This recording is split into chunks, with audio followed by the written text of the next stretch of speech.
داعیے حق داعیے دی داعیے ایمان ہے۔ الحمدللہ کفا والسلام علی عبادہ الذین اصطفی، اما بعد، اعوذ باللہ من الشیطان الرجیم، بسم اللہ الرحمن الرحیم۔ ان الذین قالوا ربنا اللہ ثم استقاموا تتنزل علیہم الملائکۃ الا تخافوا ولا تحزنوا وابشروا بالجنۃ التی کنتم توعدون نحن اولیاؤکم فی الحیاۃ الدنیا وفی الآخرہ ولکم فیہا ما تشتہی انفسکم ولکم فیہا ما تدعون نزلا من غفور رحیم۔ ومن احسن قولا ممن دعا الی اللہ وعمل صالحا وقال اننی من المسلمین۔ وقال النبی صلی اللہ علیہ وسلم من رأى منکم منکرا فلیغیرہ بیدہ فإن لم يستطع فبلسانہ فإن لم يستطع فبقلبہ وذلک اضعف الایمان، او کما قال علیہ الصلاۃ والسلام۔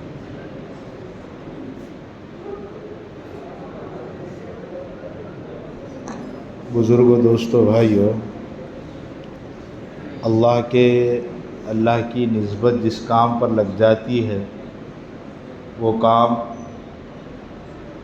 انمول ہو جاتا ہے، اس کی قیمت نہیں لگائی جا سکتی۔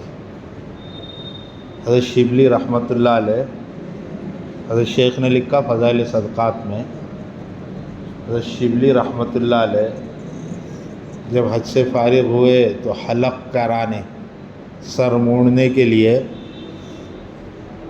نائی کے پاس گئے اور جا کر کہا اللہ کے لیے میرا بال مونڈ دے۔ اس نے مونڈ دیا۔ انہوں نے کچھ پیسے اس کو دینا چاہے، کچھ درہم دیے۔ اس نے کہا شبلی آپ تو بڑے اللہ والے ہیں، آپ کو یاد نہیں اللہ کے نام کی کوئی قیمت ہوتی ہے؟ آپ نے کہا اللہ کے نام پہ بنا تو میں نے بنا دیا، اب اس کی آپ قیمت دے رہے تو اللہ کے نام کی کوئی قیمت نہیں ہوتی۔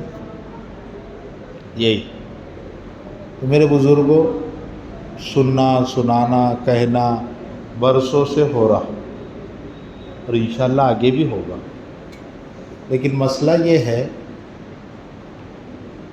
کہ کانوں کے ذریعے سے جو حق اندر پہنچتا ہے وہ دل میں جم جائے، کیونکہ یہ جو دل ہے یہ اللہ کے دو انگلیوں کے درمیان ہے، یہ ہمیشہ پلٹتا رہتا ہے، اس لیے اس کو عربی میں قلب کہتے ہیں، اور قلب کے معنی پلٹنا، الٹنا، پلٹنا، اسی کو قلب کہتے ہیں۔ جو چیز جم جاتی ہے وہ چیز زندگیوں میں نمایاں ہوتی ہے، اور جو چیز نہیں جمتی وہ نمایاں نہیں ہوتی۔ اور چہرہ انسان کا بتا دیتا آدمی پریشان ہے، اچھا ہے، در حقیقت چہرہ پریشان نہیں ہوتا، دل پریشان ہوتا، اس کے اثرات چہرے پر نمایاں ہوتے ہیں۔ اس لیے انبیاء علیہ الصلوۃ والسلام کی محنت کا جو مرکز تھا وہ انسانوں کے دل تھے۔ الا ان فی الجسد مضغۃ اذا صلحت صلح الجسد کلہ واذا فسدت فسد الجسد کلہ الا وہی القلب۔ جسم میں گوشت کی بوٹی ہے، لوتھڑا ہے، وہ بن گیا، سب بن گیا، وہ بگڑ گیا، سب بگڑ گیا۔ یہ دل ہی ہے جو آدمی کے آنکھوں کو کنٹرول بھی کرتا ہے اور بے لگام بھی کرتا ہے۔ آدمی گھر میں داخل ہوا، آنکھ اس کی وہی ہے، لیکن اسی آنکھ سے ماں کو بھی دیکھ رہا ہے، بیٹی کو بھی دیکھ رہا ہے، اور بیوی کو بھی دیکھ رہا ہے۔ آنکھ نکال نکال کے بدلتا نہیں، ایک دو ہی آنکھیں ہیں، وہی آنکھیں لے کر آدمی گھر میں جاتا ہے، ماں کو بھی دیکھتا ہے، حج کا ثواب، پھر انہی آنکھوں سے بیٹی کو دیکھے گا، تربیت کی نگاہ سے ثواب ملے گا، بیوی کو محبت کی نگاہ سے دیکھے گا، ثواب ملے گا۔ لیکن تینوں کے دیکھنے میں زمین آسمان کا فرق ہے۔ جس نظر سے بیوی کو دیکھا اس نظر سے ماں کو دیکھے گا، حرام. اور جس نظر سے بیٹی کو اور بیوی کو ایک ہی نظر سے دیکھا، حرام. یہ بدلاؤ کہاں سے آیا؟ یہ دل سے آیا. جیسا ہوتا ہے نا گاڑیوں میں، وہ کٹ آؤٹ کہتے ہیں اس کو، جو ہارن بدلتا ہے، نیچے کرے تو الگ ہارن بجے گی، اس کے نیچے کرے تو الگ بجے گی. اس طرح ترتیب ایک مشین ہوتی ہے چھوٹی سی، وہ آواز بدل دیتی ہے. بس یہی، یہ دل انسان کی آنکھوں کا کٹ آؤٹ ہے. یہیں سے ساری چیزیں سپلائی ہوتی ہے. یہ بن گیا تو سب بن گیا، یہ بگڑ گیا تو سب بگڑ گیا. اور یہ اندر سے بن گیا تو باہر سے تبدیلی آنا ضروری ہے، ضروری ہے. ایسا نہیں ہو سکتا، ایسا نہیں ہو سکتا کہ اندر بنا ہوا ہو اور باہر نظر نہ آئے. ایسا نہیں ہو سکتا. اس واسطے شاہ ابرار الحق صاحب رحمۃ اللہ علیہ بڑے اللہ والے گزرے. ان سے ایک صاحب نے اعتراضاً کہا تھا، حضرت اصل چیز تو اندر کی ہے، باہر آدمی کیسے بھی کپڑے پہنے، اس سے کیا ہونے والا؟ حضرت نے کہا بھائی دیکھو مسئلہ یہ، ایک کبوتر ہے، اس کے پر اگر کاٹ دیا جائے وہ تو ظاہر میں تبدیلی آ گئی، اندر سے تو سب اس کا دل گردے سب برابر ہے. باہر سے اس کے اگر پر کاٹ دیا جائے تو اڑے گا؟ نہیں اڑے گا. یہی ظاہر ہے. ایمان والے کا ظاہر باطن بن جائے، اسی محنت کے اعتبار سے انبیاء علیہ السلام آتے تھے کہ یہ بن جائے.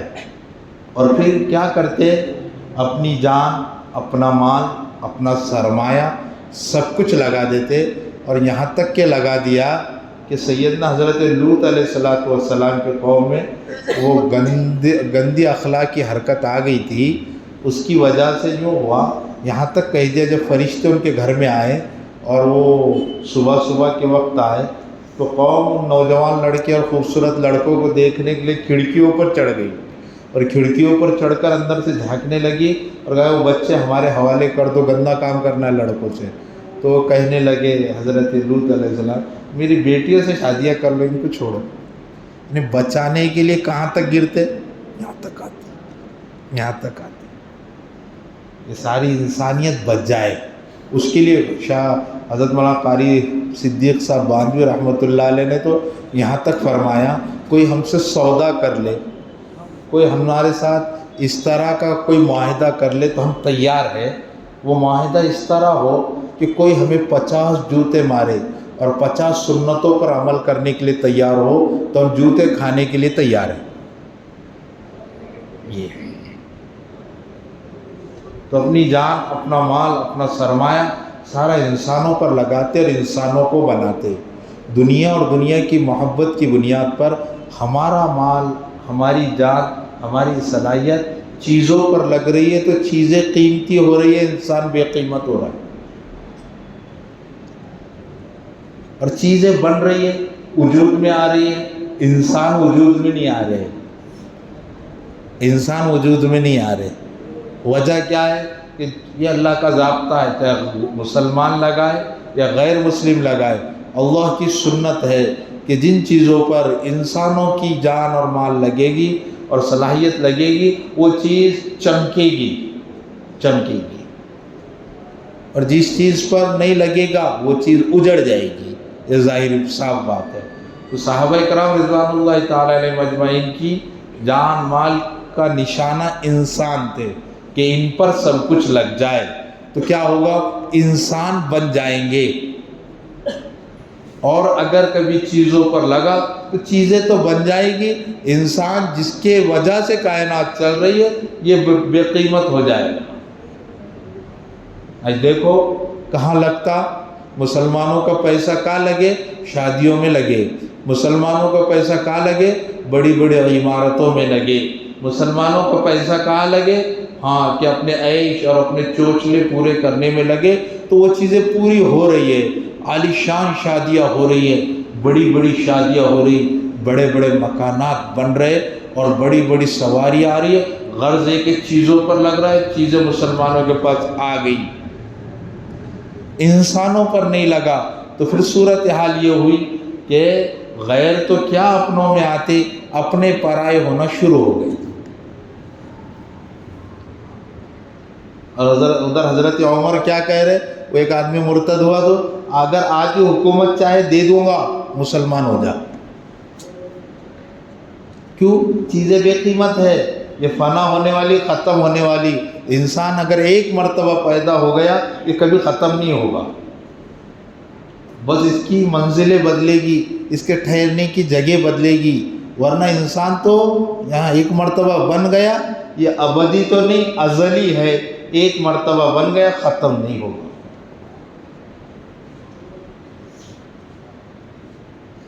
تو اس کام کا مقصد کیا؟ کہ مسلمانوں کی جان مال صحیح جگہ لگ جائے. بس یہی کہ مسلمانوں کی جان مال صحیح جگہ لگ جائے گی تو کام بن جائے گا. اللہ دنیا میں بھی ان کو چمکائیں گے اور آخرت میں بھی سرخ رو کریں گے. اور اگر ان کی جان اور مال کا نشانہ بدل گیا، یہ اپنی جان اور مال اور صلاحیتوں کو بے جان چیزوں میں لگانے پر لگ گئے اور ان چیزوں پر جس کو چھوڑ کر جانا ہے ان پر لگانے پر لگ گئے، ہوگا کیا کہ بہت ساری چیزیں ہوگی، لیکن کیا ہوگا کہ یہ انسان بننا بند ہو جائیں گے. انسانوں کی صلاحیتیں صحیح جگہ لگنا بند ہو جائے گی.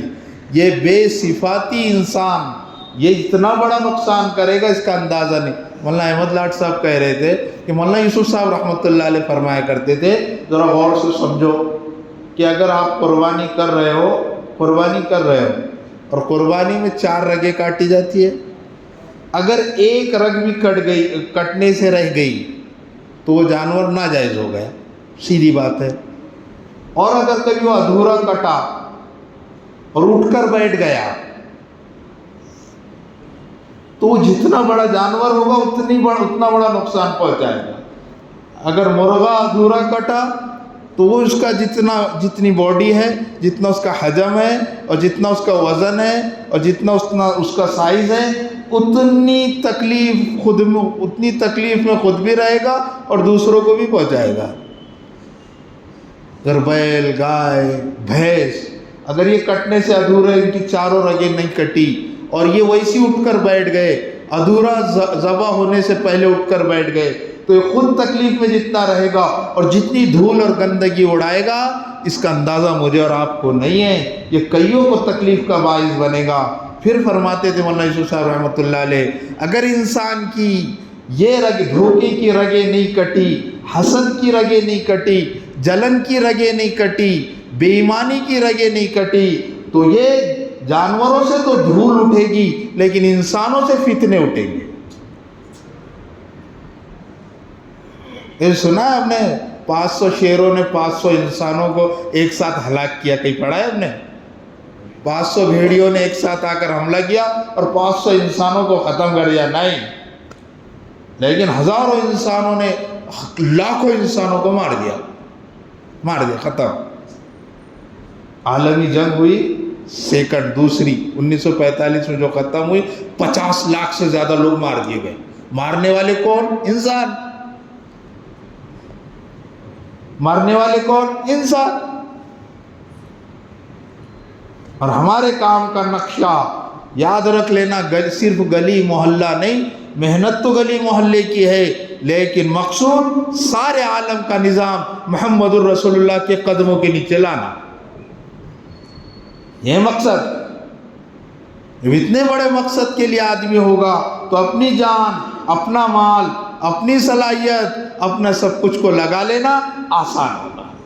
مولانا سعید مکی رحمۃ اللہ علیہ فرما رہے تھے اور فرمایا کرتے تھے، اصل میں میرے بزرگوں مسئلہ تو یہ ہے کہ کیا ہوگا کہ جب جان، مال، وقت، صلاحیت صحیح جگہ لگے گی تو پھر کیا ہوگا کہ انسانوں کا بننا آسان ہوگا اور خدا تمہیں غیب سے پال کر بتائیں گے.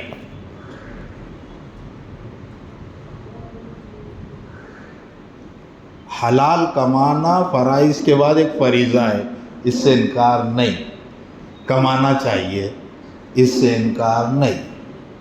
لیکن مولانا یوسف صاحب رحمۃ اللہ علیہ فرمایا کرتے تھے کہ گھروں میں مہینوں کی روٹیاں پڑی ہوگی، کھانے کا انتظام ہوگا، پھر لوگ روزی کے لیے پریشان ہوں گے. اور اللہ کا وعدہ ایسا بھی نہیں ہے کہ 8 گھنٹے دکان پر بیٹھوں گے تو دوں گا. ایسا تو ہے نہیں. 6 گھنٹے اگر میں میری تجارت ملازمت کی بات تو اور 6 گھنٹے میں دکان پر بیٹھوں گا تو مجھے ملے گا، ایسا نہیں.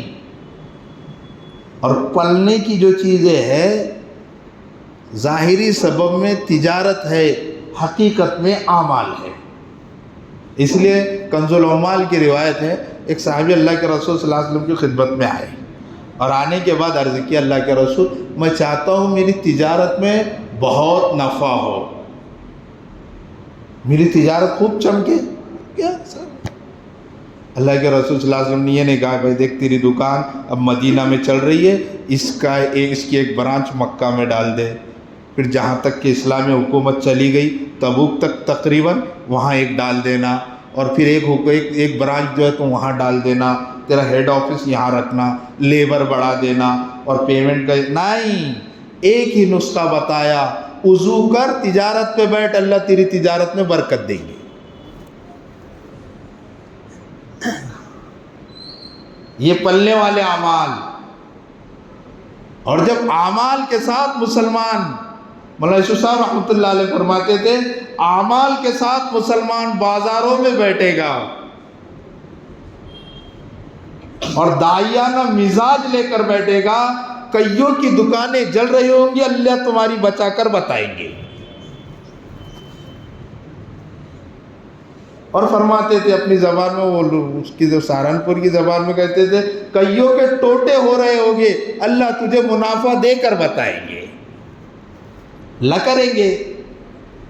اصل مسئلہ ہمارا یہ ہے، یہ جو چلا 4 مہینے 40 دن جو بتا رہے ہیں نا، اصل میں ہمیں لگانے کے لیے. جیسے ایک بچہ ہوتا ہے نا لاپرواہ قسم کا بچہ، تو باپ کیا کرتا ہے اس کو، دکان میں اس کی چل رہی ہے نا تو لے کر آتا، اور لانے کے بعد کیا کرتا ہے بیٹے 1-2 گھنٹے بیٹھا کر، باقی کرکٹ کھیل، فٹ بال کھیل، جو کھیلنا کھیل، 1-2 گھنٹے بیٹھا کر بس چلے جانا، پیسے دے دوں گا تجھے، بیٹھا کر تھوڑا 10-15 منٹ 20 منٹ آدھا گھنٹہ 1 گھنٹہ. باپ کو پتا ہے ایک مرتبہ اگر اس پر دکان کے نفع کھل گئے یہ دکان نہیں چھوڑے گا. اگر اس کے اوپر دکان کے منافع کھل گئے اور دکان میں جو ملنے والے نفع ہے اگر اس پر کھل گئے یہ نہیں چھوڑے گا. پھر آہستہ آہستہ آہستہ جب دکان کا ہو جاتا ہے، جب یہ دکان کا ہو جاتا ہے، پھر ابا کہتے ہیں بیٹے پھپھو کے وہاں شادی ہے، تو کیا کہتا، ابا تم چلے جاؤ میں دیکھ لیتا دکان. کیوں؟ کل تک بٹھانے کی محنت تھی، ایک مرتبہ اب اس پر نفع کھلا ہے، اب یہ کیا کرے گا، ابا رشتہ داروں کی شادیاں تمہیں اٹینڈ کرو، تمہیں بڑے بڈھے ہو گئے اب سامان. یہی یہاں تک کہ بیٹے فلاں کی میت ہے، کب ہے ابا، عشاء میں، ابا نماز میں پہنچ جاؤں گا. آخری درجے میں کیا ہوا، دکان کا نفع کھل گیا، اب دکان چھوڑنا جان پر آ رہا ہے، تیار نہیں. بس صحابہ اکرام پر اس راستے کا نفع کھلا تھا، نفع کھلا تھا.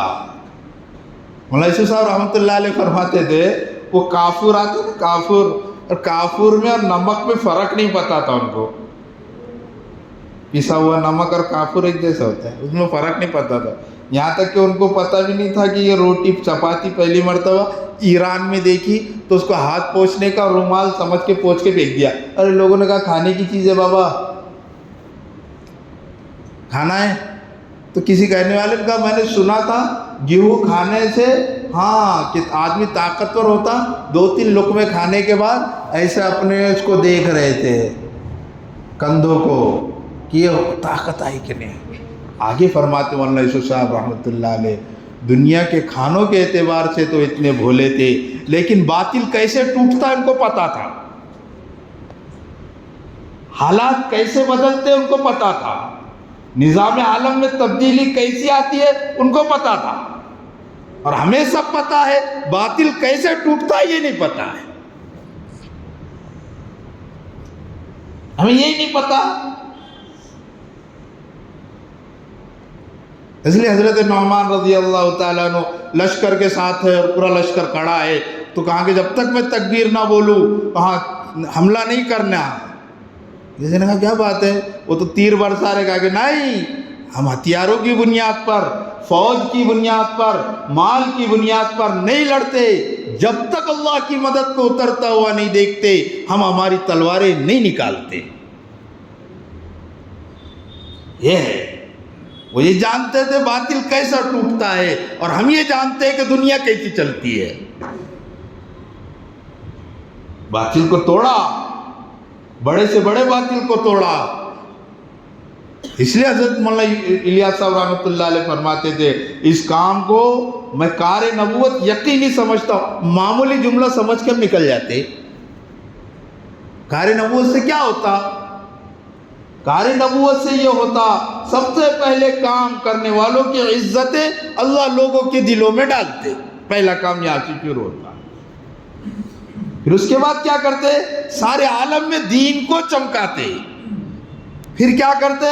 اللہ رب العزت سارے عالم کا نقشہ ان کے حوالے کرتے۔ معمولی جملہ ہے۔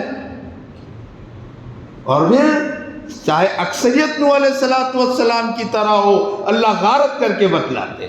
اس لیے مولانا الیاس صاحب رحمۃ اللہ علیہ فرماتے تھے بھائی یہ جو آزادی کی محنت چل رہی ہے بہت بڑی محنت ہے، میرا بھی دل جاتا ساتھ میں کام کروں، لیکن میں ایک کام لے کر بیٹھا ہوں، لیکن میں ان کرنے والوں سے ایک گزارش یہ کرتا ہوں، یہ جو قبضہ کیے ہوئے ہمارے ملک پر ہے ان کو دعوت دو، اگر یہ جھٹلائیں گے اللہ کا عذاب آ جائے گا، کیونکہ دعوت کے راستے میں جو آتے کوئی نہیں بچتا۔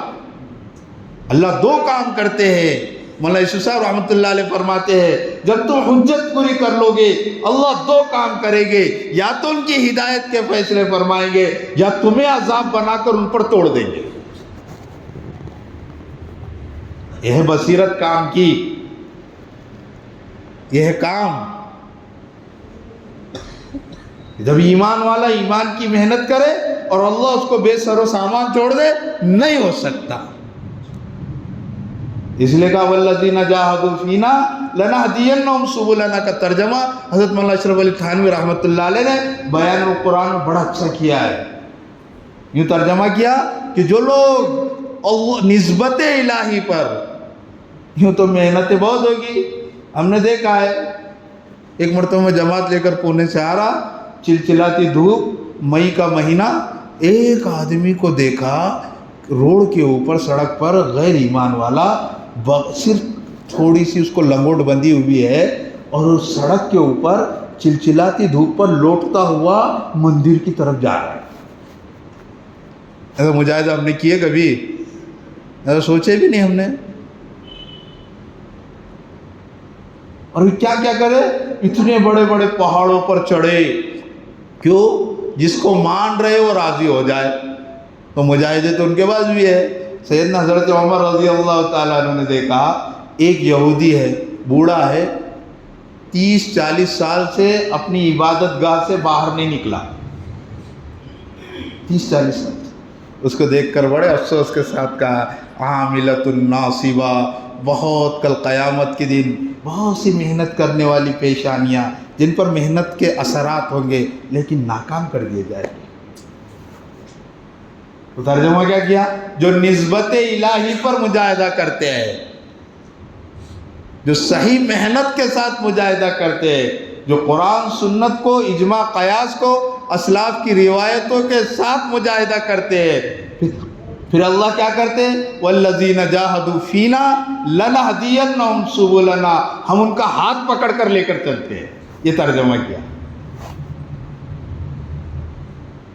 ہم ان کا ہاتھ پکڑ، اور جس کا اللہ ہاتھ تھام لے وہ چھوٹے گا، وہ رہے گا؟ نہیں نہیں نہیں نہیں، جس کا اللہ ہاتھ تھام لے وہ بے سر و سامان نہیں رہ سکتا، اور جس کا اللہ ہاتھ نہ تھامے اس کا تو کوئی والی نہیں، اس کو کوئی ہدایت دینے والا نہیں، اس کو صحیح رہنمائی کرنے والا نہیں، اس کو کوئی صحیح پوچھنے والا نہیں، بس کیا ہوگا؟ تھکن ہو، محنت ہو، کچھ حاصل ہونے والا نہیں۔ صاف بات ہے، آج سارے انسان اور ساری انسانیت بس ایک محنت میں لگی ہوئی، ایک فکر میں کہ میں پل جاؤں، میرا خاندان پل جائے اور میرے خاندان کے بعد والی نسل پل جائے، میری زندگی اچھی گزرے، اوروں کی زندگی اچھی گزرے، اس کے لیے ساری محنتوں کا محور اور مقصد انسانوں کا یہی. جس طرح چوٹیاں ہوتی ہے نا، گول گول ایک دائرے میں گھوم رہی ہے، بس گھومنا انسان. بھائی فضل کریم رحمۃ اللہ علیہ ایک مرتبہ بنگلے والی مسجد جا رہے تھے، ریلوے اسٹیشن سے تانگے میں بیٹھے تو تانگے والے سے ایک سوال کیا، کس کا گھوڑا ہے؟ کہا میرا گھوڑا ہے. تیرا گھوڑا ہے؟ اچھا، گھوڑا تجھے پالتا ہے تو گھوڑے کو پالتا ہے؟ کہنے لگا یہ کون سا سوال ہے؟ کہا سوچ کر بول. گھوڑا تجھے پالتا ہے تو گھوڑے کو پالتا ہے؟ کہا کہ میں گھوڑے کو پالتا ہوں. کہا کہ گھوڑا نہ چلے تو پلے گا؟ میں بھی نہیں پلوں گا. کون کس کو پال رہا ہے؟ دکان تجھے پال رہی ہے تو دکان کو پال رہا ہے، دکان تجھے چلا رہی ہے کہ تو دکان کو چلا رہا ہے؟ ملازمت تجھے پال رہی ہے کہ تو ملازمت کو چلا رہا ہے؟ کون کس کو چلا رہا؟ دونوں ایک دوسرے کو چلا رہے. اور صورتحال یہ بنی. اس لیے مولانا یوسف صاحب رحمۃ اللہ علیہ فرمایا کرتے تھے اس کام میں لگنا، وہ بڑی لمبی چوڑی مثال دے کر کہا کرتے تھے، کچھ لوگ یہ ہوتا ہے بھائی کہ اس کام میں لگنا ایسا ہے جیسا مرغی کو انڈے پر بٹھانا. کچھ انڈے اس کے نیچے گندے ہو جاتے ہیں جو کسی مصرف کے نہیں رہتے. پروفیسر ناظر علی رحمۃ اللہ علیہ فرمایا کرتے تھے بھائی ایک صاحب کو ہم نے دیکھا 2.5 سال بیت اللہ میں دعوت کے تقاضے پر لگایا اور واپس آ کر دہلی کے سب سے بڑے پاکٹ مار بن گئے. یہ انڈے وہیں گندے ہو گئے، ختم، ان کا کوئی مصرف نہیں. اس لیے فرمایا کرتے تھے حجر اسود ایمان کی کسوٹی ہے، جو اس کو چھو کر آئے گا یا ایماندار بنے گا سب سے بڑا بے ایمان بنے گا. سیدنا حضرت علی فرماتے ہیں یہ کل گواہی دے گا. حجاج کا بھی مسئلہ یہ دنیا سے نکل کر گیا، وہاں پر بھی دنیا دیکھا، وہاں سے واپس آنے کے بعد پوچھا حاجی صاحب کیسا رہا؟ ارکان میں نہیں پل اچھا تھا. حاجی صاحب کیا ہوا؟ نہیں بلڈنگ اچھی تھی. حاجی صاحب کیا ہوا؟ خیمے میں کھانے آ رہے تھے. اللہ اکبر. حاجی صاحب نہیں، دنیا سے نکل کر گیا، دنیا لایا. حضرت جی مولانا یوسف صاحب رحمۃ اللہ علیہ فرمایا کرتے تھے انڈے پہ ختم. کچھ کی مرغیاں بنتی ہے، مرغیوں کا کیا کام؟ اپنے بچے اپنا ڈربا دانا چوگو بیٹھو. کیوں لگے؟ میری مسجد میری دکان مولانا بہت اچھا چل رہا ہے، امت جائے، بے دین مر رہی مرے. اور پھر بے حسی کا جملہ کیا ہے پتہ ہے؟ اللہ ہم سب کی حفاظت فرمائے. بے حسی کا جملہ کیا معلوم؟ کہ جس کا ہاتھ ٹوٹتا اس کے گلے میں بنتا. یہ کون بولے؟ مسلمان بولے. اور ادھر حضرت عمر بن عبدالعزیز رحمۃ اللہ علیہ بادشاہ وقت ہے، کسی نے اطلاع دی روم میں گریس کہتے آج موجودہ اس کو، وہاں پر ایک نابینا آدمی ہے، مسلمان رہتا ہے، وہ چکی پیستا ہے. کیا کرے نابینا آدمی؟ چکی پیستا ہے. تو اس کو کچھ غیر مسلم ستا رہے، 3 رات سوئی نہیں. اور پھر ایک خط لکھا جس کا قریباً مفہوم یہ تھا کہ بادشاہ روم کو لکھا اگر اس مسلمان کو ستانا بند کیا تو اگر بند نہیں کیا گیا تو میں اتنی بڑی فوج بھیجوں گا جس کا پہلا آدمی دمشق میں ہوگا، اسی لائن کا آخری آدمی تیرے ملک میں داخل ہو رہا ہوگا. فکر محمد الرسول اللہ کی قربانی والی امت جس پر سب کچھ لٹایا گیا، اس کے بارے میں میرا ہی جملہ. اور پھر اپنا دامن جھٹکنے کے لیے یوں کہتے اعمال کی سزا ہے. تو آپ نے محنت کتنی کی اعمال بنانے کی؟ یہ نہیں. اس لیے کہا تھا مولانا الیاس صاحب رحمۃ اللہ علیہ نے یہ فرمایا تھا اس کام سے صرف یہ چاہتا ہوں کہ امت واپس وہاں آ جائے جہاں جناب محمد الرسول اللہ صلی اللہ علیہ وسلم چھوڑ کر گئے تھے، کہ ایک عزت والی امت بنا کر گئے تھے. یہ باعزت قوم، باعزت امت. مفتی زین العابدین رحمۃ اللہ علیہ فرمایا کرتے تھے کہ وہ ایسے لوگ تھے اگر مدینے میں ایک یتیم بچہ ہے وہ بے فکر ہوتا تھا. حضرت عمر نے مردم شماری کرائی تھی مدینے میں, صحیح بخاری کی روایت ہے, 1500 لوگ نکلے تھے مدینے کی آبادی میں, 1500. حضرت عمر نے اطمینان کا سانس لیا اور کہا الحمدللہ ہم بہت ہو گئے. کتنے؟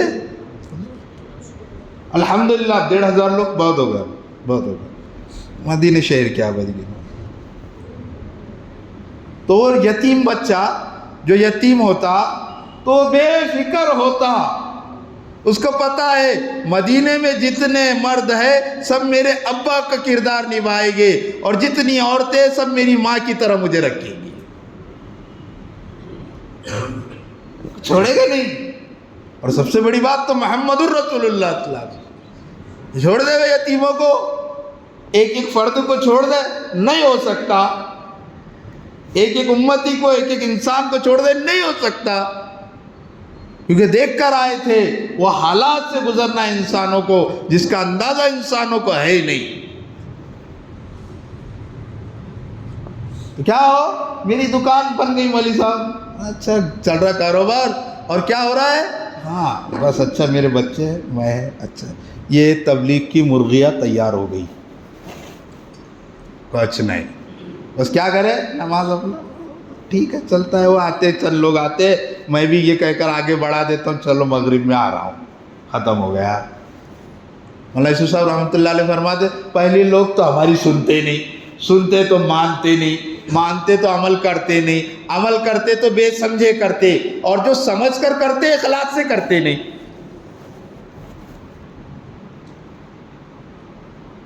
شرح صدر کتنا تھا کام پر, کہا کہ اگر کبھی میرے والد صاحب مولانا الیاس صاحب آئے اور کہے یوسف کام چھوڑ دے, تو میں کہوں گا بڑے میاں ابا جان یہ کام آپ کے بولنے پر صرف نہیں کر رہا ہوں, اس لیے کر رہا ہوں کہ قرآن حدیث کے عین مطابق ہے. یہ شرح صدر بن گئی مرغیاں. اور کچھ کے مرغے بنتے جو 3 لائنوں میں مار کھاتے, جو 3 لائن حضور صلی اللہ علیہ وسلم کے پاس پیش ہوئی تھی. کون سی؟ مال مانگتے ہو, مال کا انبار لگا دیں گے. کسی حسین دوشیزہ کی چاہت ہے, ہاں اس سے شادی کروا دیں گے. اگر کبھی تمہیں ہمارا بادشاہ اور حکم اور فیصل بننا ہے بنا دیں گے, بلا انتخاب تمہیں منتخب کر دیں گے. بات ختم ہو گئی. بولو, کوئی پوچھنے والا نہیں تھا, کوئی جاننے والا نہیں تھا, کوئی سمجھنے والا نہیں تھا. کچھ وقت لگا ہے, لوگوں نے اس پر اعتماد کیا ہے, اس کو بڑا سمجھا ہے, اور اس کے پاس سب کچھ سمجھا ہے. لوگ اس کے پاس فیصلے لے کر آ رہے ہیں, اور یہ فیصلوں میں ایسا منہمک ہوا کہ کیا عالم کے تقاضے پورے کرتا, ہاں محلے کا گشت مشکل ہو گیا. اب یہ سمجھ رہا ہے کہ تبلیغ مجھے لگ گئی, ہو گیا میرا کام. ایک صاحب چلے جماعت میں, کیوں چلے بابا کیا بات ہے؟ ایک عامل صاحب نے ایک وظیفہ دیا تھا, 40 دن پڑھو تہجد میں تو تمہارا کام بن جائے گا. گھر پر ہوتا نہیں تھا اس لیے جماعت میں آ گیا. مولانا الیاس صاحب رحمۃ اللہ علیہ فرماتے تھے اللہ میرے اس کام کو وعظ اور تعویذ بننے سے بچا لے. اس لیے کہتے اس کام میں زبان کا اتنا ہی حصہ ہے جتنا اس کا جثہ ہے. پروفیسر نادر علی رحمۃ اللہ علیہ کہتے واقعی میں اتنی محنت آدمی کر لے, اتنی محنت آدمی کر لے کہ عشاء کی آخری کی 2 نفل بیٹھ کر پڑھنے کی نوبت آ جائے. یہ تھکانا ہے, اپنے آپ کو تھکانا ہے. سورہ علم نشرہ اسی پر ہے پوری. اے نبی جی اب آپ تھک گئے ہمیں پتہ ہے, لیکن اب تھکن کے باوجود پھر ہمارے سامنے کھڑے رہو. اس لیے مفتی کفایت اللہ صاحب رحمۃ اللہ علیہ سے کسی نے پوچھا تھا تبلیغ کیا ہے, اور 2 ہی جملوں میں جواب دیا تھا, یہ دن کا مدرسہ ہے, رات کی خانقاہ ہے. کہ دن بھر تھک رہے, سیکھ رہے, سکھا رہے, امت کو لا رہے. اور کیا ہے لوگوں نے, وہ قربانیوں کی اعلیٰ مثالیں دی ہے کہ گئے ہیں اور کیا ہے. مولانا یوسف صاحب رحمۃ اللہ علیہ کے بعد خاتون آئی, ایک خط لے کر آئی, خط دیا کہ مولانا کو, کہا کہ میرا شوہر چلا گیا اور صورتحال گھر میں مسئلے آ گئے, کچھ روزی روٹی کے کچھ مسئلے آئے ہوئے, آپ کچھ کریں. حضرت فرمایا کہ اس بہن سے جا کر کہہ دینا اللہ کے واسطے تھوڑے دن اور صبر کر لے، بہت صبر تو نے کیا، اللہ اس کا اجر تو دے گا۔ لیکن یوسف کی آنکھیں دیکھ رہی ہے، وہ دائیں کروٹ لیتا ہے، اللہ دائیں طرف ہدایت کی ہوا کو چلا دیتے ہیں، وہ بائیں طرف کروٹ لیتا ہے، اللہ بائیں طرف ہدایت کی ہوا کو چلا دیتے ہیں۔ بہن تھوڑی صبر کر لے، تیرے شوہر کا ایک قدم بغیر ہدایت کے نہیں چل رہا۔ میں اور آپ رہتے تسلیہ دیتے، ایسا نہیں تو ایسا کر لو، کچھ تو بھی کر لو، نہیں۔ اس لیے کہا یہ کام دکھتا سادہ ہے، سیدھا سادہ ہے، عزائم بلند ہے، اور اس کام میں وہ طاقت ہے، یہ باطل کا نقشہ بدل دے گا۔ دکھتا تو سیدھا سادہ ہے، سیدھے سادھے لوگ کر رہے بیچارے، نہیں، یہ عالم کا نظام بدلنے والا کام، اور بدل کر اللہ نے بتایا، اور اللہ نے بدل کر بتایا۔ وہ اسپین کا ساتھی کہہ رہا ہے کہ مولوی صاحب ہمارے پاس آؤ، وہ اسپین بعض جگہیں ایسی ہے جہاں پر کپڑا پہن کر جانا بھی جرم ہوگا، حکومت آپ پر پینلٹی لگائیں گے، وہاں کپڑے کیوں پہنے، ایسی جگہ ہے وہاں، کہہ رہے تھے ایسا، وہ ایسا علاقہ، وہاں پر وہ کہہ رہے مولوی صاحب ہمارے پاس آؤ، ہم آپ کو مدینے کا نقشہ بتائیں گے۔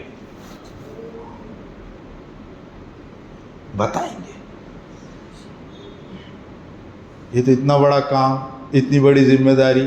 پھر آگے حضرت مولانا یوسف صاحب رحمۃ اللہ علیہ فرمایا کرتے تھے کہ پھر کچھ کے مرغے بنتے جو آخر تک بانگ دیتے ہیں، اور یہ بہت تھوڑے بنتے ہیں، بہت تھوڑے رہتے۔ بہرحال تو میرے بزرگ دوستو، اتنا بڑا کام اللہ نے دیا، اتنا بڑا کام دیا، اور اتنے بڑے نقشے کے ساتھ دیا۔ حضور صلی اللہ علیہ وسلم کے بعد اب کوئی نیا نبی نہیں آئے گا، نبوت کا دروازہ بند کر دیا گیا، دنیا میں بگاڑ باقی ہے اور بڑھ رہا ہے۔ جتنی پچھلی قوموں نے کی تھی، تماشے کیے تھے، اس سے زیادہ اب ہو رہے ہیں۔ قاری طیب صاحب رحمۃ اللہ علیہ فرمایا کرتے تھے کہ پہلے چراغ تلے اندھیرا تھا، اب لائٹ کے اوپر اندھیرا ہے، اندھیرا پھر بھی باقی ہے۔ تو جو مسائل پچھلے قوموں کے تھے اس سے زیادہ ہے، پھر کرے گا کون؟ انسانوں کو جہنم کے راستے سے بچائے گا کون؟ تو دل میں سوال آتا، ہم ہیں نا، ہم کیوں ہے، ہم کریں گے، یہ سوال آتا ہے۔ یہ جواب ہم خود کا خود دل میں دیتے ہیں، اور یہ بھی کہتے ہیں کہ ہمیں کر لیں گے، ہم مسائل حل کر لیں گے دنیا کے۔ میرے بزرگوں، دوستوں، بھائیوں، یوں کہا کرتے تھے کہ باطل تو چڑھا راکٹ کی رفتار سے، اور ہم چونٹی کی رفتار سے بھی نہیں چل رہے۔ یہ تانا دینے کی بات نہیں، فکر کی بات ہے کہ باطل تو چلے راکٹ کی رفتار سے، اور ہم چونٹی کی رفتار سے بھی نہ چلے، کیسا ہوگا؟ تمناؤں سے، خواہشوں سے، ارمانوں سے نہ کبھی کچھ ہوا ہے، نہ کبھی کچھ ہوگا۔ اس دین نے دو چیزیں مجھے اور آپ کو دی، ایمان اور عمل، یہ دونوں چیزیں ہیں جن کی بنیاد پر سارا مسئلہ حل ہوگا۔ اگر یہ دو چیزیں نہیں ہے تو کتنی بھی باتیں کر لو، تبصرے کر لو، اخبارات پر بات کر لو، ٹی ویوں پر بات کر لو، کچھ بھی کر لو، مسئلے حل ہونے والے نہیں ہونے والے۔ بات 2 اور 2 4 کی طرح بالکل کلیئر ہے، صاف ہے، نہیں مسئلے حل ہونے والے۔ اتنے تبصرے کر لو، تذکرے کر لو، بات کر لو، ختم کر لو، نہیں، مسئلے حل ہونے والے نہیں۔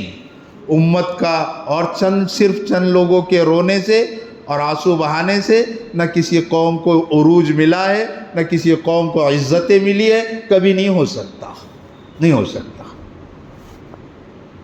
بلکہ جس طرح صحابہ اکرام پورے کے پورے ایک ساتھ کھڑے ہوئے تھے، اللہ رب العزت نے اس امت کو چمکا دیا۔ مولانا علی میں رحمۃ اللہ علیہ بڑی اچھی مثال دی، اور یوں فرمایا، دیکھو بھائی، پٹری بننے والی گاڑی دیکھی آپ نے، جو پٹری بناتی ہے، پہلے زمانے میں ہوتی، اب تو الیکٹرانک آ گئی، ایک زمانے میں گاڑی ہوتی تھی جو پٹری بناتی تھی، وہ اس کا کیا ہوتا تھا، اس میں کوئی مشینری نہیں لگی ہوتی، اس کے چاروں جو پہیے ہوتے تھے، ٹائر ہوتے تھے، وہ بیرنگ کے لگے ہوئے ہوتے تھے، اس پر وہ پٹری بنانے والے بیٹھ جاتے تھے، ایک دھکا دیتا تھا اور چڑھ کر فاس بھاگ کر بیٹھ جاتا تھا. وہ گاڑی بہت دور تک چلتی تھی، پھر رکتی تھی، پھر دھکا دیتے تھے، پھر چلتی تھی. اس طرح ہوتا تھا، اور جہاں ان کو پٹری بنانی ہے یا صحیح کرنی ہے وہاں تک پہنچ جاتی تھی. یہ ترتیب ہوتی تھی. حضرت فرماتے کہ اس دین کی گاڑی کو صحابہ کرام نے اتنا بڑا دھکا دیا ہے، یہ قیامت تک چلے گا. اور یہ دین ہر کچے پکے مکان میں داخل ہو کر رہے گا. ذمہ داری میری اور آپ کی ہے، یہ سعادت میرے ہاتھ میں ہے کہ اس گئے گزرے ماحول میں. اور وہ سنتے تھے، ہم حدیث سنتے تھے آخری وقت میں جو کوئی یہ کہے گا کہ بھائی یہ زنا روڈ پر مت کر، الگ اکیلے میں کر، تو کیا ہوگا؟ وہ اس زمانے کا ولی ہوگا. کتاب الفتن میں مشکات شریف میں روایت ہے کہ جو زمانے میں یہ کہے گا بھائی ایک طرف کر لے، اس زمانے کا ولی ہوگا. ہم پڑھتے وقت تو سمجھتے تھے 2000 کی دہائی میں کہ بھائی واقعی میں ایسا دور آئے گا تو اپن کہہ دیں گے ایک طرف ہو جا بابا کر. ایسا نہیں ہوا میرے بزرگوں. ایسے میٹرو سٹیز جا کر دیکھو، زبانوں پر تالے لگا کر نیچی نظر کر کے ہاتھ باندھ کر خاموش کھڑے رہنا ہے. نہ ہماری زبان اٹھتی نہ کچھ کہہ سکتے. اچھا پتہ بھی ہے یہ ایمان والا ہے ایمان ہے جملے ہمارے ختم. پھر کیا کرے؟ اللہ نے جتنا حلقہ دیا اتنے پر محنت آدمی کر لے، اور اس انداز سے محنت کر لے. وہ حدیث ہے نا نسائی کی، اللہ کے رسول صلی اللہ علیہ وسلم فرمایا جس کی 40 لوگ گواہی دے دے وجبت علیہ الجنہ، اس کے اوپر جنت واجب ہو جاتی. 40 لوگ کہے یار یہ آدمی جنتی تھا، اللہ اس پر جنت واجب کر دیتے. حدیث ہے. 40 تو تیار کر کے جائے. یوں تو سارا عالم ہے، آخری درجے میں آدمی 40 تو ایسے تیار کر کے جائے جو یہ کہے کہ ہاں یہ. مولانا عمر پالن پوری رحمۃ اللہ علیہ ایک اجتماع میں تھے، ایک آدمی آیا اور آ کر کہنے لگا حضرت معافی چاہتا ہوں، آپ کی جماعت کو ہم نے دھکے دے کر مسجد سے نکالا تھا. معاف کر، معافی چاہیے. میرے ابا نے بھی نکالا تھا، میں نے تو اللہ نے مجھے ہدایت دے دی، لیکن اب میرے ابا کا کیا ہوگا؟ اب دائی ہوتا ہے، دائی کا سینہ بہت بڑا ہوتا ہے. جہنم کے سرٹیفکیٹ نہیں بانٹتا، جہنمی نکل نہیں. وہ جیسے تیسے جنت کی طرف لے کر آتا، کیسے نہ کیسے، جیسے تیسے آخری عمل. وہ مولانا یوسف صاحب رحمۃ اللہ نے حدیث نقل کی نا، ایک آدمی کو کل قیامت کے دن لایا جائے گا اور پوچھا جائے گا اس کا کوئی عمل؟ فرشتے کہیں گے نہیں، سب ڈیلیٹ کر کے آئے، کچھ نہیں ہوگا، کچھ نہیں، سب ڈیمیج ہے، یہ ختم ہو گئے، کچھ نہیں بچا. اللہ کہے اللہ ہے نا، اللہ کیا گئے دیکھو کچھ عمل ہے. کہا کہ ہاں ایک عمل تھا کہ کسی جگہ علماء کی مجلس لگی تھی، یہ بیٹھا ہوا تھا. اللہ کہیں گے ہاں معاف کر دو اس کو، ختم. یہ دائی جیسے تیسے آدمی جیسے تیسے جنت میں چلا جائے، اس کی کڑن تو یہی. اللہ کے رسول آیا نا جنازہ، اس کے اوپر کوئی قرضہ ہے؟ کہا کہ نہیں. یہ حکمت تھی محمد الرسول اللہ صلی اللہ علیہ وسلم کی. نعوذ باللہ نبی نہیں چاہتے تھے، وہ تو منافق کا جنازہ پڑھانے کے لیے تیار تھے، ایمان والے کو چھوڑ دیں گے؟ نہیں، حکمت تھی. اس کے اوپر کوئی قرض ہے؟ کہا کہ ہاں قرضہ ہے، میں نہیں پڑھاؤں گا. یہ حکمت تھی کہ کوئی آگے آئے اور قرضہ دے دے، یہ اللہ کا بندہ بچ جائے. حکمت تھی، غصہ نہیں تھا. تو مولانا عمر پالن پور رحمۃ اللہ علیہ تھے، وہ کہنے لگے میرے ابا کا کیا ہوگا؟ تو انہوں نے کہا مولانا عمر پالن پور رحمۃ اللہ بڑا اچھا جواب دیا اور یوں فرمایا کہ بھائی وہ کر رہے تھے حضور کی محبت میں، اور ہم بھی کر رہے تھے حضور کی محبت میں، دونوں جنتی.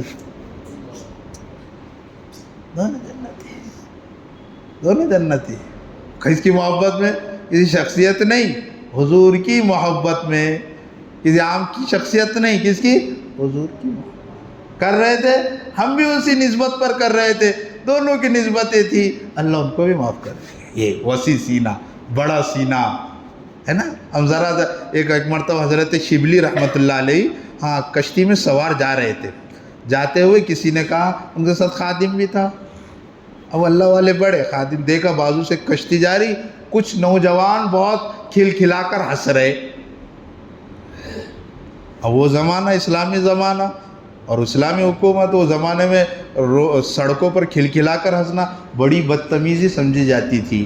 وہ کھلکھلا کر ہنس رہے تو کسی نے حضرت خادم کہنے لگا حضرت دیکھو کیسے نوجوان ہے، ہنس رہے زور زور سے، چلا پکار کر رہے گا اس میں کشتی میں، اچھی چیز ہے. حضرت نے فرمایا اے اللہ یہ جس طرح ہنستے ہوئے دنیا میں ہیں یہ ہنستے ہوئے جنت میں چلے جائیں. یہ کام ہے. جیسے تیزے بابا جن مولانا ہارون صاحب تھے ہمارے، اللہ ان کی مغفرت فرمائے، وہ کہا کرتے تھے بھائی یہ کام کیا ہے، سمجھ لو. ایک چھوٹی سی مثال دے کر سمجھاتے تھے. کام کیا ہے کہ بھائی ایک لڑکے کی شادی تھی اور وہ گیریج پر کام کرے. اب گیریج پر کام کر رہا ہے تو کیا کیا، ہاں اس کو ویسی گیریج کے کپڑوں سے اٹھا کر شادی کے منڈپ میں لے کر آ گئے. لوگ اٹھائے لے کر آ گئے. اب لانے کے بعد اب دلہن والے بھی بڑے یہ کیا تماشا لا، یہ کیا ہے، کچھ نہلائے دھلائے کچھ اچھا، چلو بھائی شرعی حدود میں کچھ اس کو اچھے کپڑے پہنا، شادی کا دن ہے عطر وغیرہ لگا کر لاتے. تو دولہے والے اتنے پہنچے ہوئے تھے وہیں اس کے اوپر ہنڈا بھر کے پانی ڈال دیا انہوں نے. کیا پانی ڈال دیا، ہاں اب صاف ستھرا کر رہے، یہی کہ اچھا ہو جانا. کل آدمی قبر میں سے آئے گا نا، قبر میں فرشتے اس کو پوچھیں گے من ربو کا، تو کیا کہے گا لا تلیت ولا تلیت، نہیں معلوم، کچھ نہیں معلوم، کچھ نہیں معلوم. قرآن نے کہا اولم جاءکم نذیر، تو سمجھانے والا آیا تھا. تو کیا کہے گا لو کننا نسمع او نعقل ما کننا فی اصحاب السعیر. آئے تو بہت تھے، داڑھی ٹھڈیوں میں ہاتھ بھی ڈال رہے تھے، مفہوم اس کا، داڑھی ٹھڈیوں میں ہاتھ بھی ڈال رہے تھے، میں جھڑکا رہا تھا پھر آ رہے تھے اور کہاں دور دور سے آ رہے تھے، بہت دور دور سے آتے تھے، اپنی جان اپنا مال لے کر آتے تھے، سمجھاتے تھے مجھے. تو کیا کہے گا لو کننا نسمع او نعقل ما کننا فی اصحاب السعیر. اگر میں سن لیتا نا تھوڑی دیر ان کے ساتھ چلتا، اللہ رسول کو مان لیتا، دین سمجھ لیتا اور اللہ رسول کے پیغامات پر عمل کر لیتا، احکامات مان لیتا، تو کیا کرتا، مجھے کیا ہوتا، جنت ملتی ایسا نہیں کہہ رہا قرآن. اس کی حسرت دیکھو جملے کی حسرت، وہ کننا من اہل الجنہ، میں جنتیوں میں سے ہوتا ایسا نہیں کہہ رہا. وہ کیا کہہ رہے معلوم، لو کننا نسمع و نعقل ما کننا فی اصحاب السعیر، کم سے کم جہنم سے تو بچ جاتا. حسرت سمجھ رہے، ایک ٹیمپریچر ہوتا ہے آیت کا. آیت کیا کہہ رہی ہے، ماں جہنم سے تو بچ جاتا، باقی کچھ بھی ہو جاتا اللہ آراف میں ڈال دیتے، ایک طرف جنت ایک طرف جہنم، بیچ میں خالی جگہ وہاں پھینک دیتے، جہنم سے تو بھی بچ جاتا. آراف کہتے اس کو، وہاں تو بھی پڑا رہتا. اس کی اہمیت کیا بھی پتہ، ٹرین سے آ رہے، گرمی بہت گرمی، تو اے سی کا دروازہ نا، اے سی کا دروازہ، وہ اے سی جو بوگی ہوتی ہے نا، ڈبہ ہوتا ہے، اس کا جب دروازہ کھلتا ہے نا اندر سے لہر آتی ہے، تو آدمی کو بڑی فرحت ہوتی ہے. ارے سوچتا ہے یار کاش میں ادھر رہتا نا، یہ گرمی پسینہ وغیرہ نہیں آتا، یہ سوچتا آدمی. بس ایسی وہ آراف والے کم سے کم وہ خوشبوئے ہوائیں تو آتی تھی، میرے کو بچا تو رہتا تھا. یہ تو وجدان یہ کہتا ہے کہ کل فرشتے یہ کہیں گے ساری امت سے، جب دیکھیں گے نا وہ دولہے کے جیسا کہیں گے. کچھ سمجھایا نہیں تم نے سمجھایا نہیں اس کو کہ مرنا ہے، اللہ کے سامنے کھڑا رہنا ہے، محمد الرسول اللہ وہاں پر حوض کوثر پہ سب کو پلا رہے، صحابہ پلا رہے، یہ سب دیکھو کچھ لوگ مشک کے ٹیلوں پر اور ممبروں پر کھڑے ہیں اور سیر و تفریح کر رہے ہیں، اور یہاں دیکھو محمد صلی اللہ علیہ وسلم کی امت کی بڑی صفیں لگی ہوئی ہے، اور ساری امت پر جنت حرام ہے جب تک کہ حضرت ابوبکر داخل نہ ہو جائے. یہ سارے اعزازات تمہیں پتہ نہیں تھے، اس کو کچھ سمجھا کر لاتے اس کو سمجھا کر کچھ اس کو بتا کر لاتے. اس لیے کہا ایک فرد اگر ساری انسانیت بگڑی ہوئی ہے، ایک ایمان والا ہے، وہ اکیلے کی ذمہ داری ہے سارے انسانوں کو سمجھائے. اپنی بساط کے مطابق، اپنی قدرت کے مطابق، اپنی طاقت کے مطابق جتنی استطاعت ہے اتنی استطاعت کے مطابق سمجھائے، یہ اس کی ذمہ داری۔ اور اگر ایک بگڑ گیا ساری امت کی اس پر ذمہ داری، اس کو جنت کے راستے پر لے کر آئے۔ معمولی بات ہے، آخری نبی کی آخری امت کا یہ مطلب، اس کو لانا کہ جیسے تیسے ہو وہ جنت کے راستے پر پڑ جائے۔ اگر ایسا نہیں ہوا، اللہ رب ایک عرب حضرت سنا رہے تھے، پوری ایک روایت مفصل سنائی ہے، پوری مفصل روایت ہے، تقریباً 1 پیج کی تھی، انہوں نے پوری سنائی، اور وہ سناتے تقریباً اس کا مفہوم یہی ہے۔ وہ کہنے لگے کہ کل اللہ رب العزت سارے نبیوں سے پوچھے گا کہ تم نے دعوت پہنچائی؟ سب کہیں گے ہاں پہنچائی۔ کہاں کہ پھر نبیوں کے بعد امت سے پوچھے گا، اور خصوصاً اس امت سے پوچھے گا تم نے پہنچائی اور تم نے سارے انسانوں تک پہنچایا؟ اگر پہنچایا تو یہ امت بری الذمہ ہو جائے گی، ورنہ فردن حساب شروع ہو جائے گا۔ اللہ کے رسول فرما رہے عائشہ جس کا حساب کتاب ادھیڑنا شروع ہو گیا وہ تو ہلاک ہو گیا، جس کا حساب ادھڑنا شروع ہو گیا ہلاک ہو گیا، وہ ختم ہو گیا۔ اس لیے صحابہ اکرام آخری وقت میں ہیں اور رو رہے، بیوی تسلی دے رہی ہے اور یوں جملے کہہ رہی ہے، کیا کہہ رہی ہے؟ اجی تم نے تو محمد رسول اللہ کی صحبت اٹھائی ہے، حضور صلی اللہ علیہ وسلم کے ساتھ تم رہے ہو، انشاءاللہ اللہ تمہیں جنت دیں گے، اور سب کے سب فضائل سنا رہی ہے۔ وہ کہنے لگے نیک بخت، سب مسئلہ صحیح ہے، بے شک مجھے بھی اللہ کی ذات سے قوی امید ہے کہ اللہ جنت ہی دیں گے، لیکن قرآن تم نے پڑھا نہیں۔ قرآن کہہ رہا ہے الا واردھا، کہ جہنم پر سے تو ہر ایک کو گزار کر لے جایا جائے، اس کی تپش، اس کی ہولناکی، اس کا اندازہ مجھے اور آپ کا ہے نہیں میرے بزرگوں، نہیں ہے۔ وہ سلیا بننے والی کمپنی جہاں پر لوہا پگھلایا جاتا ہے، 1200 کا ٹیمپریچر غالباً ہوتا ہے جس میں لوہا پگھلایا جاتا ہے، اور جہاں پر آدمی کو اگر ڈال دے تو ہڈیاں بھی گل جائے، ختم ہو جائے۔ اگر اس کا ایک انگارہ جسم پر پڑ جائے نا میرے بزرگوں، انسان تو تکلیف سے ختم ہو جائے، اتنی بھیانک آگ ہے وہ یہاں کی دنیا کی۔ ذرا سوچو تو صحیح، وہ آخرت کی آگ جس کا اگر ایک انگارہ دنیا پر ڈال دیا جائے کبھی قیامت تک گھاس نہیں اگے گی۔ وہ سلیا بنانے والی کمپنی دیکھے، جو قریب لوگ کھڑے ہوتے ہیں نا ان کے ارد گرد سے ایسے پانی کی بوچھاریں ان کے اوپر مستقل ماری جاتی ہے، ان کے اندر کا جل نہ جائے، ختم نہ ہو جائے، گل نہ جائے، سڑ نہ جائے، اس طرف پانی مارتے رہتے ہیں اس کے اوپر، اور ہوائیں چل رہی ہے اس میں سے وہ لوہا کھینچتے ہیں اور وہ سارے کام کرتے ہیں۔ میرے بزرگوں وہ جہنم کی آگ ہے۔ صحابہ میں اور ہم میں بہت سے فرق ہے، اس میں سے ایک فرق یہ بھی ہے ہم موت سے ڈرتے ہیں، وہ جہنم سے ڈرتے تھے۔ ہم موت سے ڈرتے ہیں، اور وہ تو کہتے تھے موت تو پل ہے جو محبوب کو محبوب سے ملاتا ہے۔ موت کا مسئلہ نہیں، مسئلہ تو ما بعد الموت کا ہے، مسئلہ تو موت کے بعد کا ہے۔ اس لیے دنیا کے جن مسائل سے میں اور آپ دو چار یہ کوئی مسئلے تھوڑی ہے، ختم ہو جائیں گے، ساز بند ہو گئی سارے مسئلے ختم، اصل مسئلہ تو وہاں سے شروع ہوگا۔ اس لیے ایک صحابی نے جو منظر کشی کی ہے اور جو تصویر کھینچی ہے اپنے عالم سکرات میں، اور یوں کہا، بیوی نے کہا ڈر کیوں رہے؟ کہا کہ ڈر اس لیے رہا ہوں ایسے راستے پر جانا ہے جہاں پر کبھی نہیں گیا، اور ایسی گھاٹیوں کو پار کرنا ہے، عبور کرنا ہے جن سے کبھی سابقہ نہیں پڑا، اور ایسی مخلوقات کو دیکھنا ہے جس کا تصور بھی نہیں کیا۔ معمولی بات ہے، ایسی مخلوقات کو دیکھا بھی نہیں سمجھا۔ الحبائب فی اخبار الملائک میں علامہ جلال الدین سیوطی رحمۃ اللہ علیہ نے ایک روایت نقل کی اور بہت مفصل فرشتوں کے حالات کو لکھا اور بہت لمبا چوڑا لکھا۔ اس میں سے ایک لکھا ایک ملک البحر ہے جو سمندروں کا فرشتہ ہے، جس کا سر عرش کو لگا ہوا، جس کے پیر سمندروں کی تہوں میں ہے۔ وہ جتنی اسپیڈ سے اور جتنی رفتار سے پیر کو حرکت دیتا ہے اتنی لہریں اٹھتی ہے۔ ہاں میرے بزرگوں، ایسی کوئی مخلوق میرے اور آپ کے سامنے آ جائے تو کیا ہوگا ہمارا؟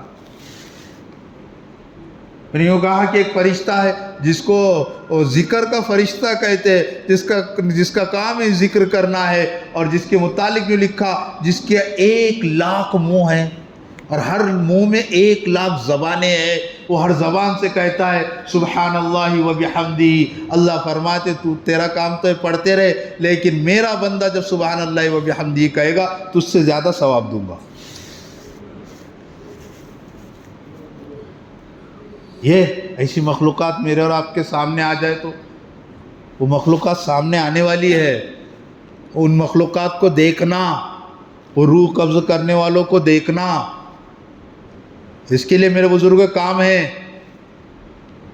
اور کب تک کام کرنا؟ ہاں جب تک سانس نہیں اکھڑتی، جب تک یہ عزائم کے ساتھ کام ہے، وقتی کام نہیں۔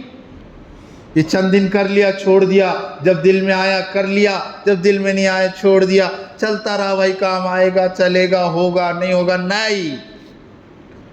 نہیں ایسا نہیں۔ یہ کام کی فکرے مولانا الیاس صاحب رحمۃ اللہ علیہ فرماتے آخری درجہ فکر کا یہ ہے کہ آدمی کو اپنا کھانا یاد نہ رہے۔ کیا فرماتے تھے؟ آخری درجہ اس کام کی فکر کا یہ ہے آدمی کو کھانا یاد نہ رہے۔ مولانا علی میاں رحمۃ اللہ علیہ نے لکھا ہے، مولانا الیاس کو بارہا ہم نے دیکھا ہے کہ میوات کے اجتماع میں بنگلے والی مسجد سے کھانا کھا کر گئے اور واپس آ کر ہی کھانا کھایا۔ ایسا کیوں؟ تو مثال دے کر فرمائی مہمان تو کھاتے رہتے بھائی، لڑکی کا باپ شادی میں کھانا نہیں کھاتا۔ لڑکی کے باپ کا حلق سوکھا ہوا، کیا ہوگا؟ میری عزت رہے گی نہیں رہے گی، چلے جائے گی، کیا ہوگا، پریشان یہ ہوتا۔ پھر مولانا علی میں رحمۃ اللہ علیہ فرماتے ایک اجتماع میں میں اور وہ ساتھ میں تھے، میں بہت دیر تک تھک گیا، تقریباً 2.5 دن حضرت کے ساتھ رہا، آخر میں میری طبیعت نے جواب دے دیا، تو میں نے سوچا کہ کہیں تنہائی مل جائے تو تھوڑی دیر لیٹ جاؤ، آرام کر لوں۔ تو میں نے ایک مسجد کسی سے پوچھی، بھائی قریب میں کوئی مسجد ہے اجتماع گاہ سے؟ کسی نے مجھے پتہ بتایا وہاں مسجد ہے۔ میں وہاں چلا گیا اور بستر ڈال کر لیٹ گیا، لیٹا ہی تھا کہ کچھ مجھے ابھی آدھی نیند لگی تھی، آدھی نہیں لگی تھی، تو میں نے دیکھا کہ کچھ میرے کان میں کچھ آوازیں آنے لگی۔ میں نے کہا کون ہو سکتا ہے یہاں؟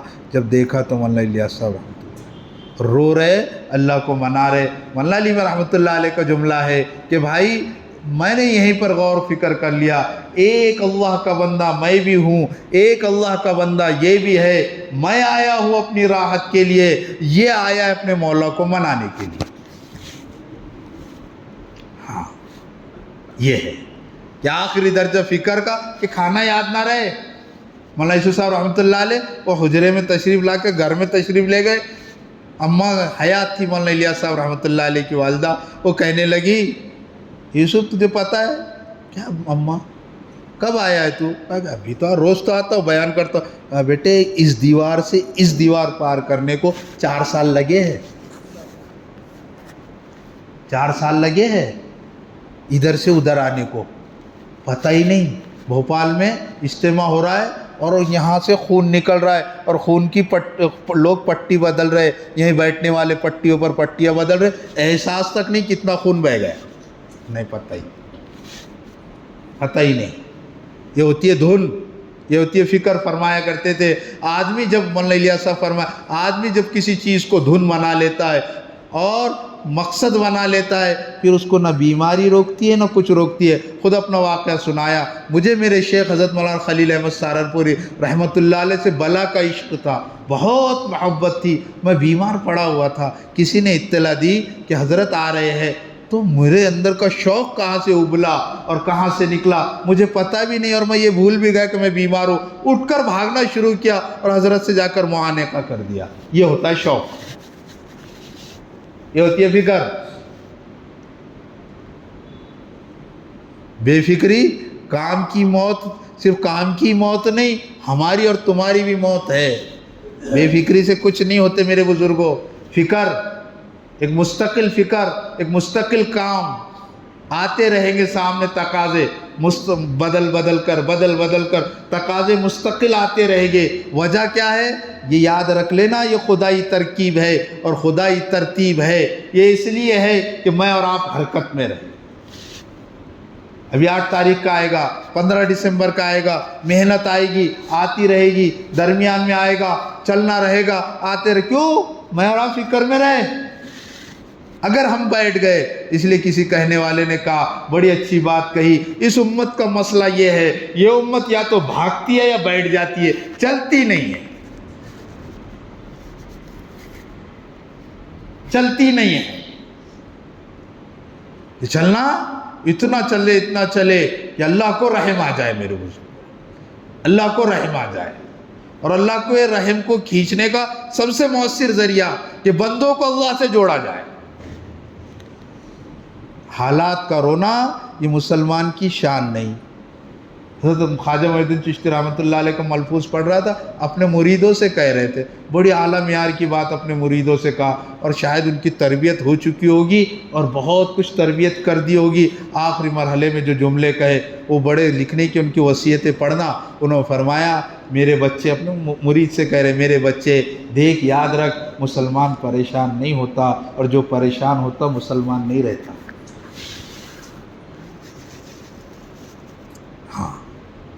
حالات تو آئیں گے، اور حالات آنا اس بات کی علامت ہے کہ ہم صحیح جا رہے، صحیح جا رہے۔ ایک آدمی نے بمبئی کا ٹکٹ نکالا اور بیٹھا گاڑی میں، اور گاڑی میں بیٹھتے ٹرین میں بیٹھتے پہلا اسٹیشن اس کو جالنا آ گیا۔ کیا آ گیا؟ اے سی میں بیٹھا ہو اور پہلا اسٹیشن کیا آ گیا؟ ارے بولو نا، کہاں جا رہا؟ جا رہا بمبئی؟ بولو کہاں جا رہا؟ کہیں تو دوسری طرف جا رہا بابا۔ اگر تیرے اسٹیشن میں رستے میں پہلے منماڑ آیا، اس کا مطلب ہے تو صحیح جا رہا۔ اس لیے اللہ والے کبھی کوئی کام کرتے اور حالات نہیں آتے تو اپنے آپ کو ٹٹولتے، کچھ تو غلط تو نہیں ہو رہا، کچھ تو بھی غلط تو نہیں ہو رہا۔ اور حالات اس بات کی علامت ہے کہ اللہ بہت دینے والے ہیں۔ اس لیے حالات تو مانگنا نہیں اللہ سے ہمیشہ عافیت ہی مانگے آدمی، آزمائش نہ مانگے، لیکن آ جائے، جم جائے، کریں گے، کر کے بتائیں گے کہ کرنے والوں نے اپنی عزتوں کو نیلام کیا ہے۔ جو ملک جن کے بنیاد پر اور جن کے چلنے کی بنیاد پر ملک کھلے ہیں، عالم کھلا ہے، انہوں نے اپنی عزتوں کو نچھاور اور نیلام کیا ہے، کڑوی کسیلیاں برداشت کی ہے۔ جن کے انتظار میں لوگ کھڑے رہتے تھے، ان کو پلیٹ فارم پہ پوچھنے والا کوئی نہیں تھا۔ حالات سے گزرے، کیا نہیں تھا، سب کچھ کا تھا، لیکن کام ہے، اگر اس کی حفاظت نہیں کی، اللہ کے پاس کیا جواب دیں گے؟ اگر اس کے نہج کو نہیں بچایا گیا، سنت شریعت کی حفاظت نہیں کی گئی، کیا جواب دیں گے؟ اللہ کو کیا جواب دیں گے؟ اور جو بزرگوں سے وعدہ کیا تھا، وہ جو وعدہ تھا فَلْيُبَلِّغُ الشَّاهِدُ الْغَائِبُ کہ حاضر غائب تک پہنچا دے، وہ وعدہ آج تک چل رہا ہے، ختم نہیں ہوا۔ جو سلسلہ بتاتے نا سند کا، علماء سے جو سند چلتی ہے، در حقیقت اس وعدے کی تکمیل ہے، ختم تھوڑی ہوا وہ وعدہ کہ وہ آخری حج کے موقع پر اللہ کے رسول نے کہہ دیا، صحابہ نکل گئے، ختم ہو گیا وعدہ۔ نہیں، وہ وعدہ آج تک چل رہا ہے۔ اس وعدے کو پورا کرنا کب تک؟ حوض کوثر پر محمد الرسول اللہ پلا دے تب تک، وہاں تک پورا کرنا۔ اس کے لیے نکلے ہیں، اسی لیے تھوڑی نکلے ہیں کہ کچھ چودرا آٹھ بنانی ہے اور کرسی ہے اور یہ مقصود نہیں، مقصود نہیں۔ مقصود یہ ہے کہ جو امانت بزرگوں سے ہمارے پاس آئی، مین وعن وہاں تک پہنچایا جائے۔ امانت کہتے کسے؟ کہ جو ملا تھا مجھے، کسی نے آپ کے 100 روپے دیا، کہا کہ 2 سال کے بعد لوں گا، آپ نے اس کو خرچ کر دیا، وہ 2 سال کے بعد آیا، آپ نے فوراً اس کے وعدے پر 100 روپے دے دیے۔ آپ وعدے کے پابند تو ہیں، امانت دار نہیں ہے۔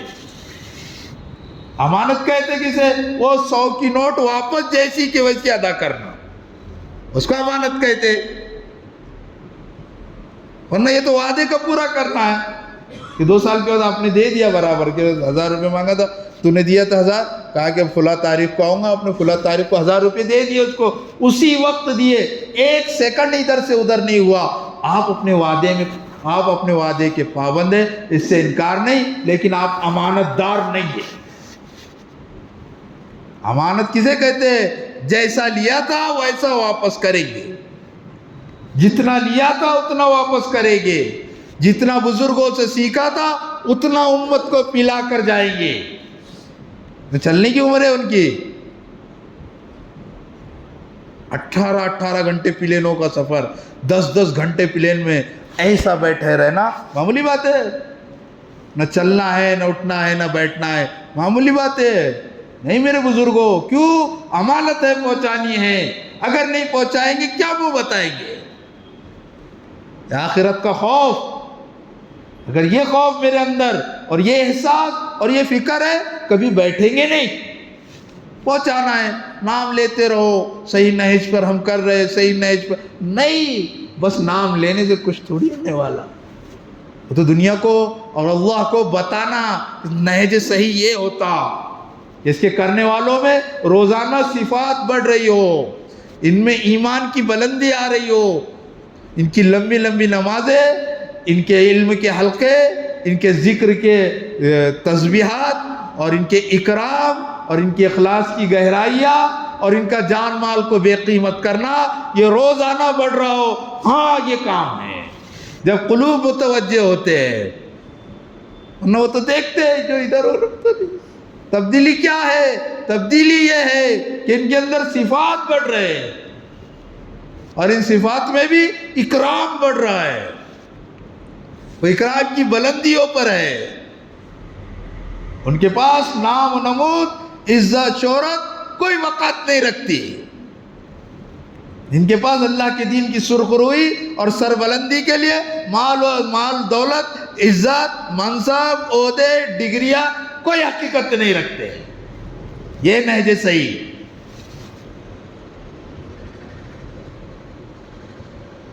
ان کے سامنے سب سے مقدم اللہ کے دین کا تقاضا، کہ کوئی اور تقاضا نہیں، اللہ کے دین کا تقاضا ہے کہ اللہ کا دین مٹے اور میں ٹھنڈے پیٹوں برداشت کر لوں، نہیں ہو سکتا۔ اگر اس پر میں برداشت کر لوں، مولانا احمد لاٹ صاحب کہہ رہے، حدیث میں ہے اللہ کے رسول صلی اللہ علیہ وسلم فرمایا، جس کا قریباً مفہوم یہ ہے کہ اس امت کی مثال ایک جسم کی طرح کہ اگر ایڑی میں پیر کے تلوے میں کانٹا چبھ جائے تو پورے جسم پر بخار طاری ہو جائے، سارا جسم تکلیف محسوس کر لے، یہ اس امت کی مثال ہے۔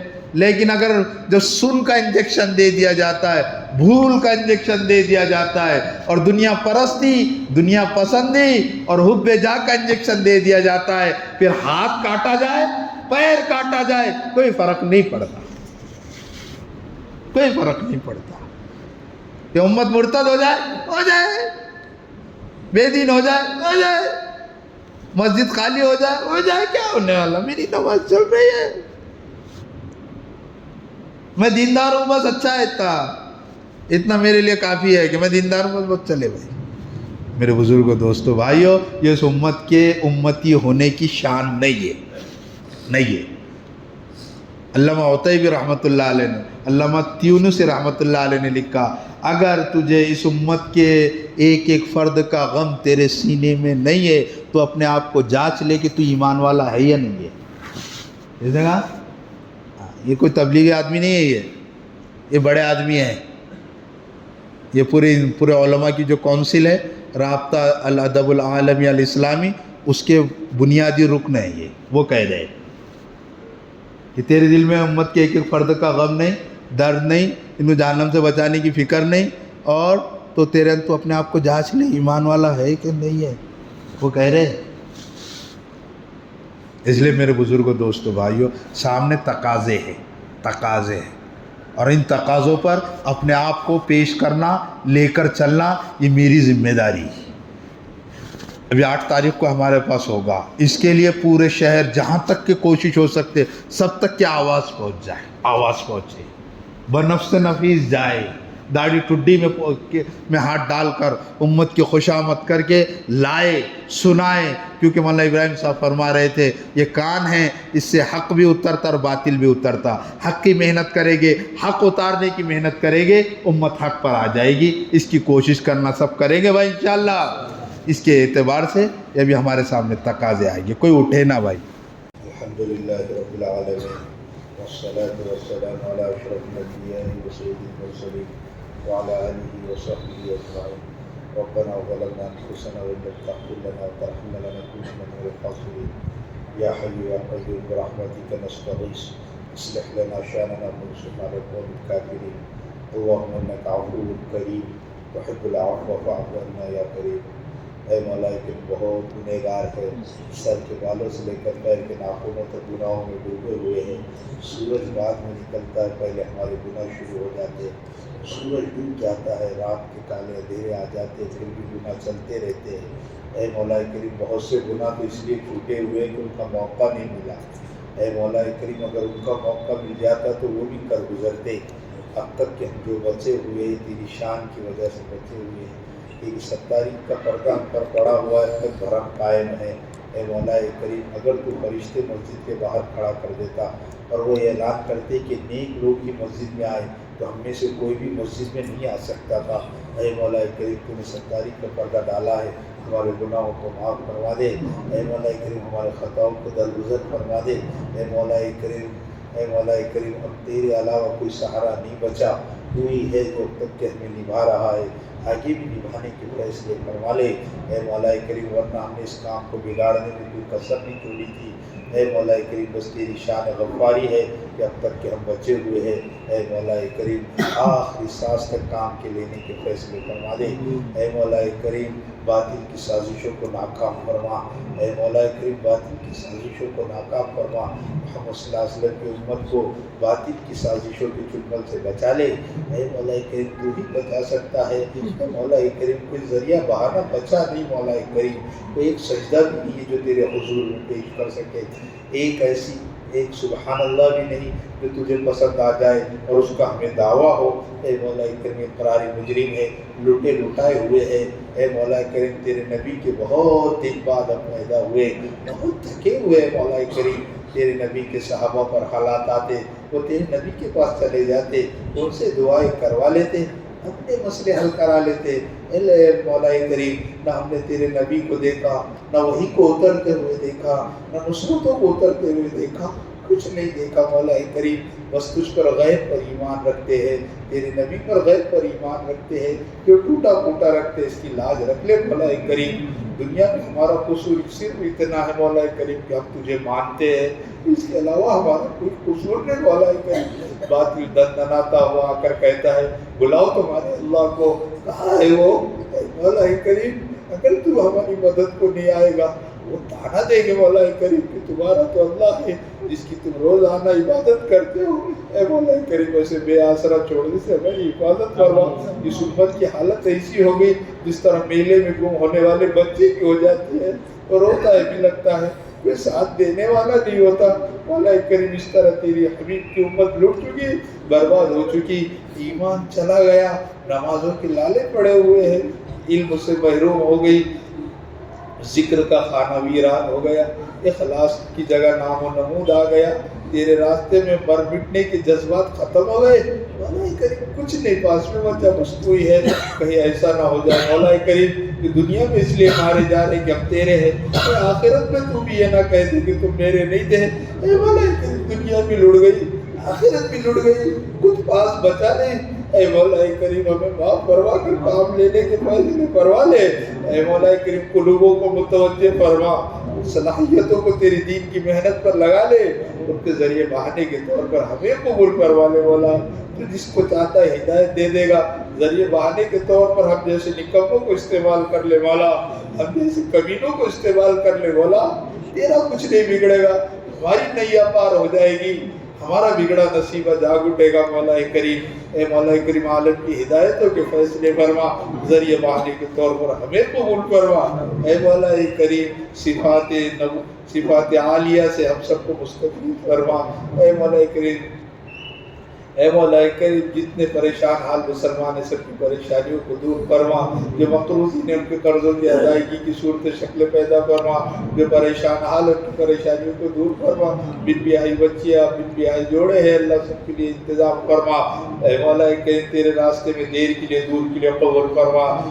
جماعتوں کی ارادے ازائی 5 نومبر سے اے مولا کریم ان کی عافیت کے ساتھ جماعت بندی فرما، اے مولا کریم عافیت کے ساتھ جماعت بننے کے فیصلے فرما، اے مولا کریم ساتھیوں کی عافیت کے ساتھ تربیت کے فیصلے فرما، اجتماع قلوب نصیب فرما، انتشار سے حفاظت فرما، فساد سے حفاظت فرما، منمانی سے حفاظت فرما، تیری میری کرنے سے حفاظت فرما، اے مولا کریم ایک دوسرے کو نبھا کر لے کر چلنے کے فیصلے فرما، جو کچھ مانگا گیا تھا فرما، مانگنا چاہیے تو انہیں اپنے شان نصیب فرما، جزا اللہ عنہ محمد اللہ علیہ وسلم.